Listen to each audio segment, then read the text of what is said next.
Welcome to the program. Tonight I'll speak to the Treasurer Jim Chalmers from the G20 in Washington DC, and with less than 2 weeks to go until the US election, we'll meet voters in the state of Georgia.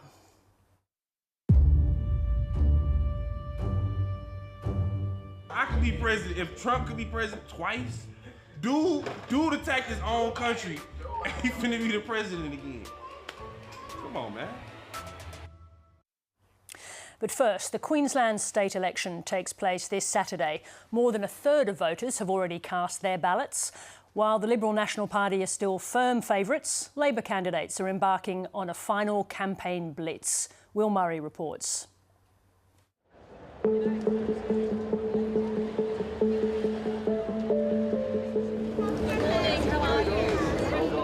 Pre-polling at Nerang in the northern suburbs of the Gold Coast, and there's a certain intensity in the air. We've done 10 years of one thing, it's time for a change. Yeah, Thank you. Yeah. Cheers. We know who you are. We're just a couple of days away from the Queensland state election, and the two candidates know every single vote matters. That's why you see, so many of our volunteers here. That's why you see us speaking with every single voter that comes through the door, because it will come down to, maybe hundreds of votes. How are you? Nice to meet you. It is a long day, and we're in the blazing heat in the middle of an industrial area in Nerang. I actually learnt to dance up the road from here, and so it's a bit of a flashback being on Brendan Drive. This is the electorate of Gavin, held by Labor's Housing Minister, Megan Scanlon, on an 8% margin. My name's Megan. Nice to see you. Scanlon first won the seat in 2017, and at 24 was the youngest woman ever elected to Queensland's Parliament. Of the incredible responsibility that has been bestowed upon me. She's considered one of Labor's brightest stars, but is in real danger of being unseated. Thank you. You've got two very able, articulate, intelligent, professional women, younger women, in a state that has been dominated historically by a masculine political narrative.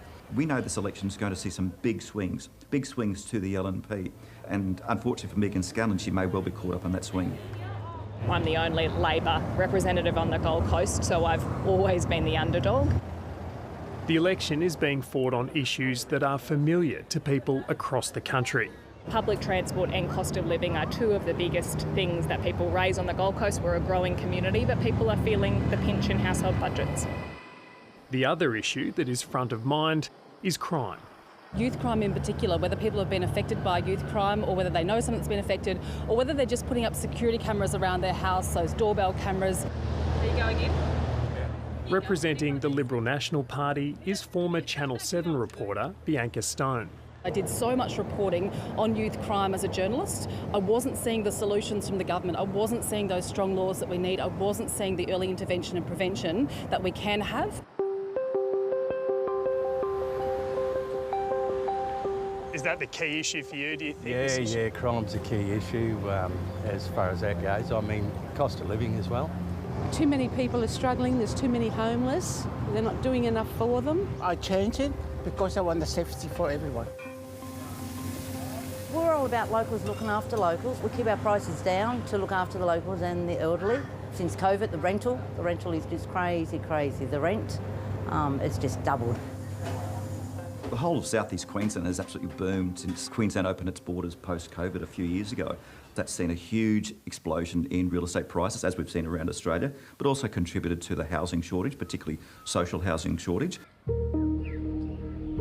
The Queensland Council of Social Services says only 10% of rentals statewide are affordable to those on low incomes.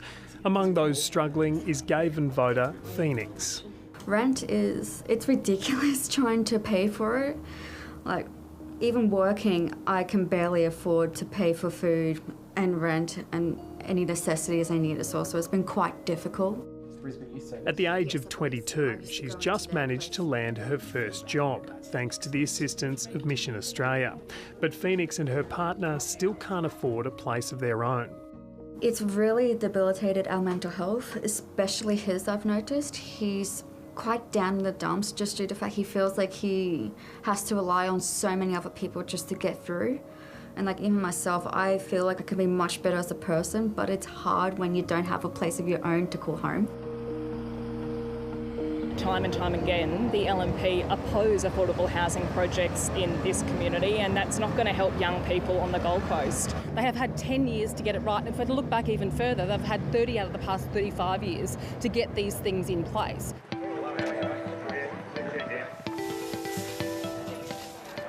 There we go. Thank you.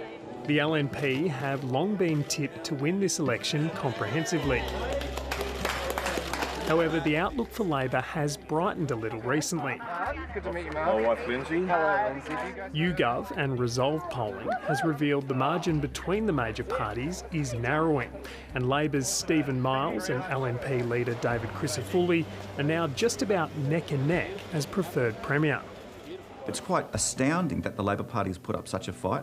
It's quite astounding that they've managed to turn the polls around somewhat. And there's no doubt that, for example, the abortion law problem for the LNP has damaged its reputation, particularly among women voters, particularly in Brisbane. I've heard a number of people raise abortion being the issue that is changing their vote. There are a lot of women out there who know who is on their side on this. It really upsets me, that campaign, because the abortion laws were changed 6 years ago. We have said every day there are no plans for change. In short, the LNP is still more than likely going to win this election. The swing will still be on in regional Queensland, and I think Labor will be punished quite severely in regional Queensland. And I think that Brisbane will probably hold up for Labor, and the LNP won't win too many seats in Brisbane at all. But the massive landslide that the polls had predicted just 2 months ago may not come.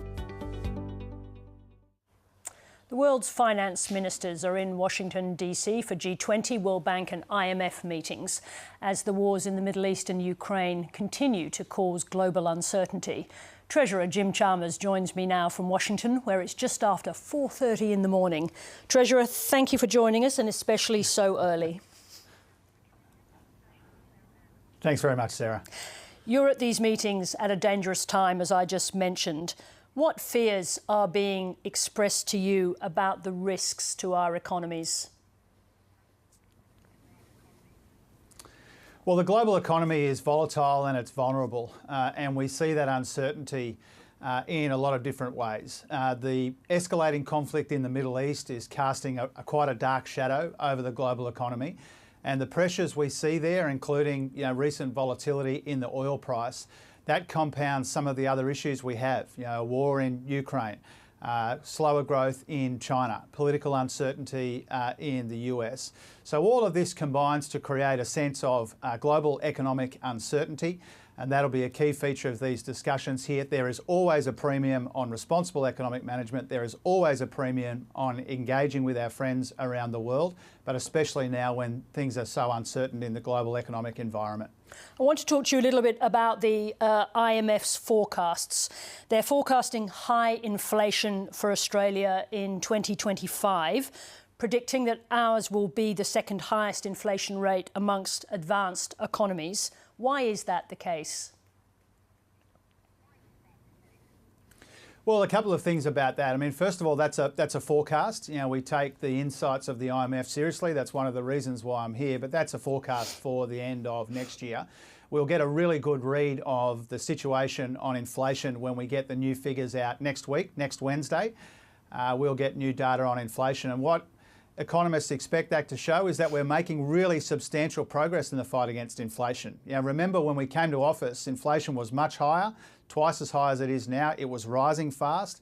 It's now much lower and it's falling, and we expect to see that next Wednesday as well. But the main difference between what we see in Australia and what we see around the world, and this is a point made by the Reserve Bank Governor and others, is that our inflation peaked later and lower than most other countries. And when you compare us to some of the other countries as well, you need to make the full comparison. A lot of these countries have got much higher unemployment. A lot of them have had slower growth. In fact, most countries in the OECD have gone backwards in the last year, and we haven't. We've had faster jobs growth than any major advanced economy. We've got unemployment in the low fours. So you need to make the whole comparison. And the other comparison, which is really relevant right now, Sarah, is the IMF also put out a comparison this week that said that Australia has a top 3 budget in the whole world, and we were 14th in the world when we came to office. And so we're making really good progress on inflation, but we're also striking the right balance to make sure that we can preserve the gains that we've made in the labour market, in the jobs market, at the same time. Now, the IMF described your last budget. It's true that they gave a very good overall rating, but the IMF describes your last budget as having had a positive impulse, i.e. that it did add to demand. Now, that was at the same time that the RBA was trying to dampen demand. Do you accept now that your last budget made the inflation task harder? No, I don't believe so, and nor does the Governor of the Reserve Bank, who said that the 2 surpluses that we've delivered for the first time in almost 2 decades, that's helping in the fight against inflation.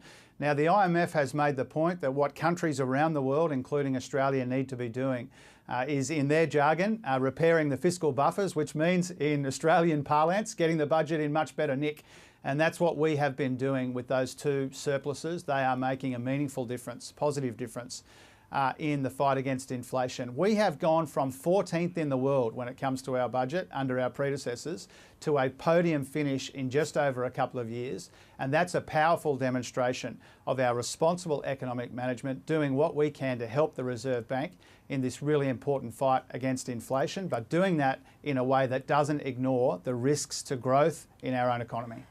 Yes, it's true that the IMF said that they congratulated Australia for banking that surplus, a surplus that came from commodity prices and high tax revenue. But if you come back to my question, it was the observation that the budget added a positive impulse into the budget. So how is it possible that that is not making the Reserve Bank's jobs harder, notwithstanding the banking of the surplus? Well, partly because the spending in the budget was dominated by unavoidable spending in areas like healthcare. It's not just the amount of spending that matters, it's the nature of investment that matters as well. And we've made that point as well. Those 2 surpluses, as I keep referring to, are an important part of it, but they're not just because of the factors that you raise. The factors that you raise around commodity prices and a much stronger labour market, they are important issues. But we also found almost $80 billion in savings. We've also shown spending restraint unrecognisable to our predecessors. And so combined, this responsible economic management, without which there wouldn't have been 2 surpluses, has been a really key part in the fight against inflation. When it comes to those 2 surpluses, the Governor of the Reserve Bank herself has acknowledged that. Now, I want to talk about housing. Most disinterested housing experts say that you have to tackle the crisis from both sides. Obviously, this week we've had a new policy from the opposition. But experts say you have to tackle it from both sides, ensuring supply of extra homes and dampening demand for homes. Now, one way to do that is through tax incentives. What did the advice you say you got on negative gearing and capital gains tax tell you about the potential impact of changing those taxes?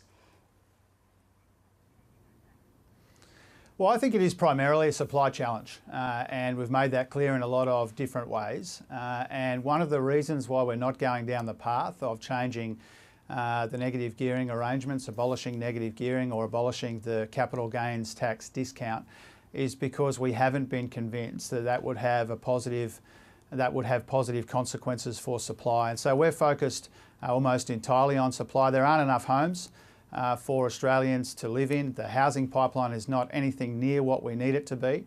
We all need to do our bit when it comes to investing in building more homes, and that's our focus, and that's why we're not going down the path that has been suggested to us by others when it comes to some of those tax arrangements. But you said you got the advice because it was a contentious issue. Did you not see any advantage in the advice that you were given on the demand side, on the possible impact on demand on the demand side? Well, first of all, it's important to remind your viewers that Treasurers get advice on these sorts of issues all the time. It's not especially unusual to get advice on contentious issues or issues where there is a cost to the budget or where you have to provide a public report about the cost of some of these tax concessions. That's the first point. But when it comes to the view of the Treasury and others, I think it's pretty clear that when it comes to supply, which is our primary focus, building more homes for Australians to make it easier for people to buy and rent a home, that changing or abolishing negative gearing or the capital gains discount, in our view, would not make a meaningful difference there. And because our efforts and our focus is on supply, we've found other better ways to invest in building the homes that Australia desperately needs. We started out this evening with a story about the Queensland election, obviously your state.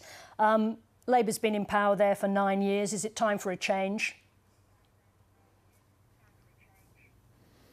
Oh, of course not. And, you know, I think listening to Megan Scanlon a moment ago in the package that you ran, you know, this is a terrific government. You know, it's full of wonderful ministers and local members, and they're focused exclusively on helping people with the cost of living, and their opponent will be all about savage cuts.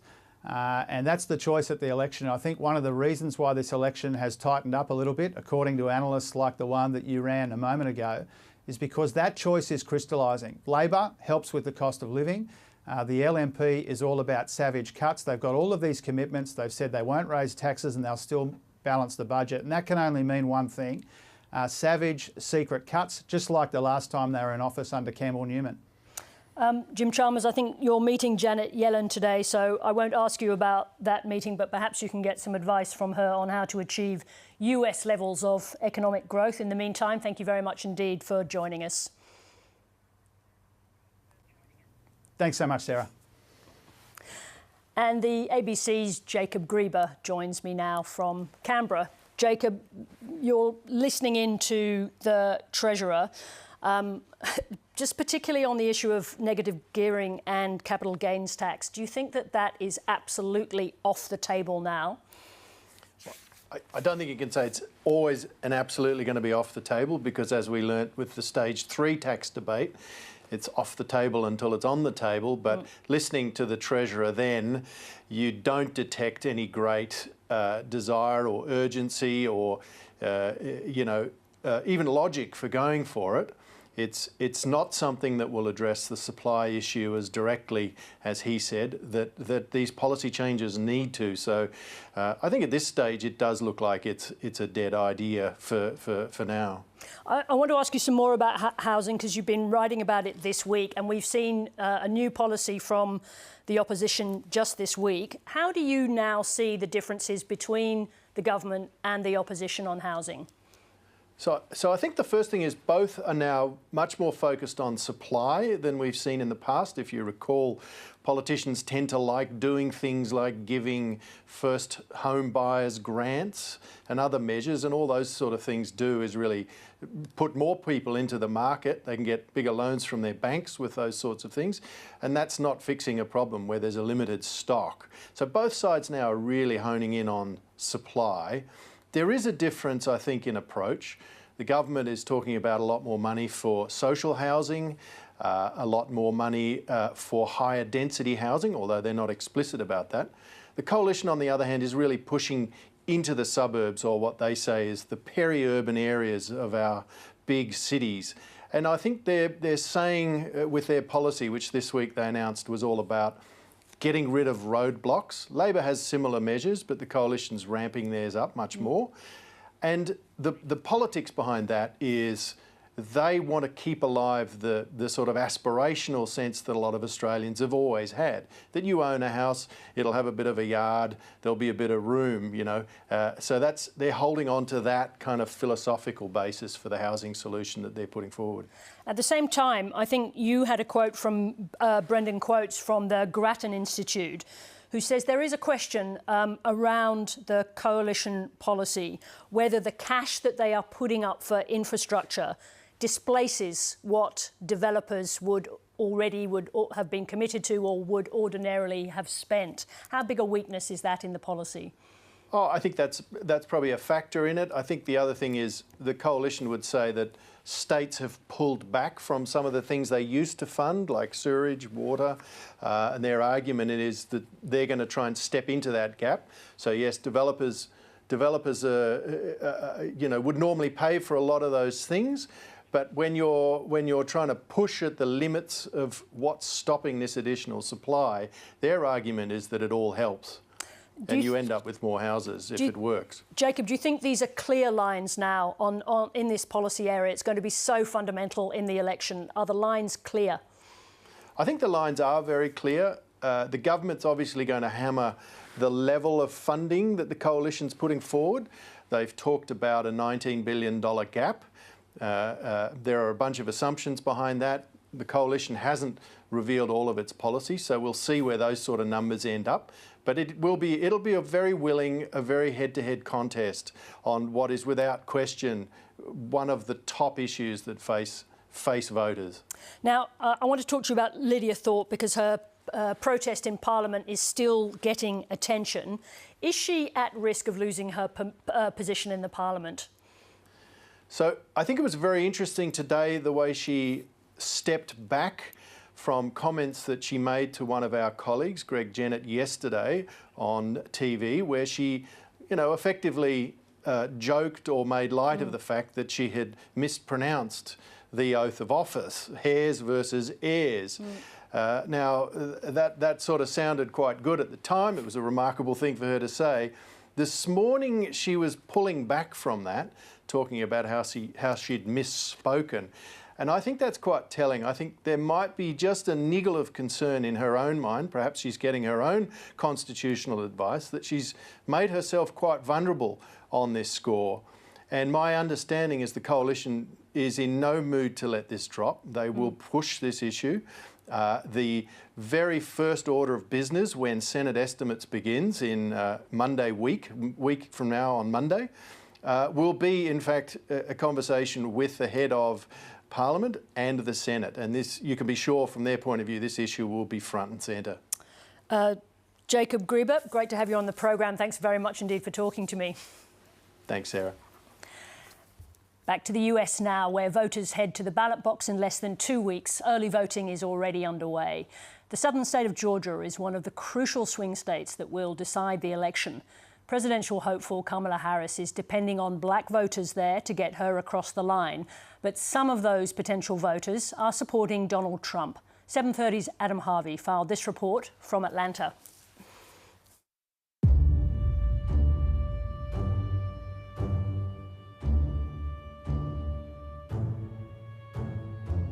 I could be president. If Trump could be president twice, dude attacked his own country. He finna be the president again. Come on, man.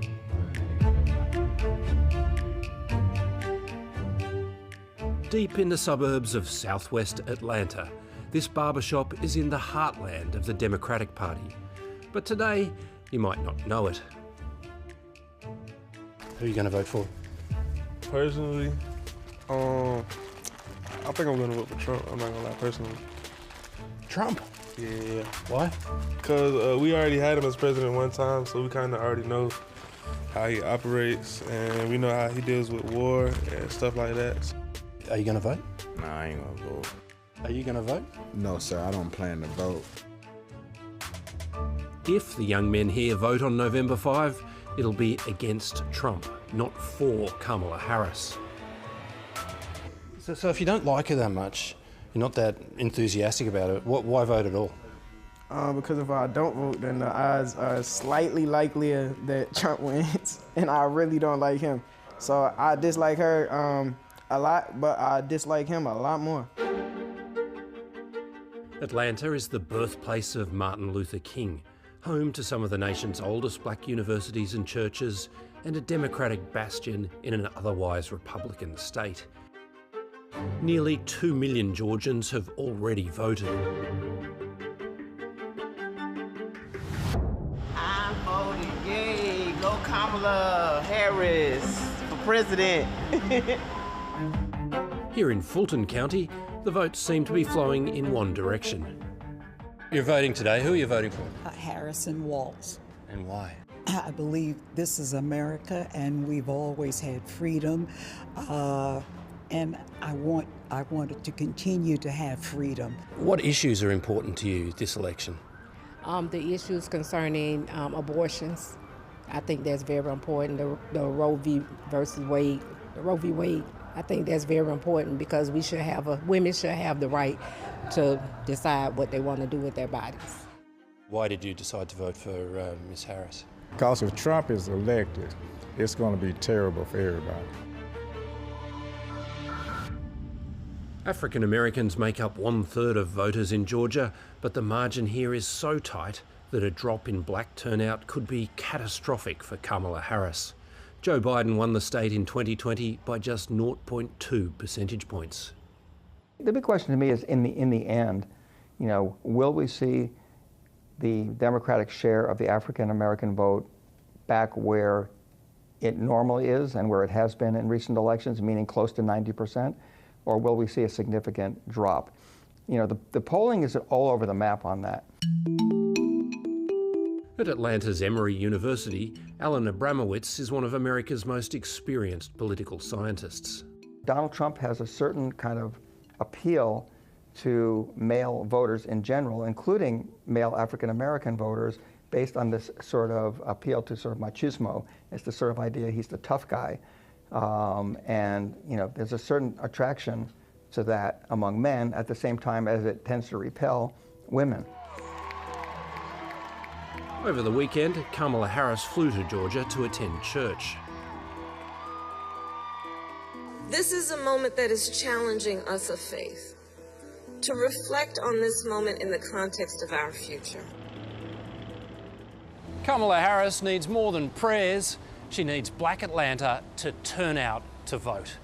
In a country where 1/3 of the electorate never votes, it's critical to cut through the apathy and give people a reason to turn up on polling day.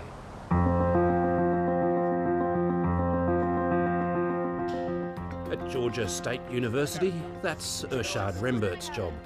He's a volunteer with the campus's Democrats. We also have this for keeping you in the loop for students for Harris Balls. I'm just going to give you information about all the type of events they have going on in town. This is fertile ground for the Democrats. Young, engaged voters turned off by Donald Trump. I'm voting for Kamala. Why? Women's health rights. I feel like we really shouldn't be messing around with that. Like, we should allow the freedom to do what you need to do or what you want to do, but to just take them away or not allow people to have control over their own bodies is kind of crazy to me. While the economy and inflation and all of these are huge concerns, I'm more pulled by my morality or controlled by my morality than I am by any kind of economic squeeze, right? I can't possibly vote for that kind of man.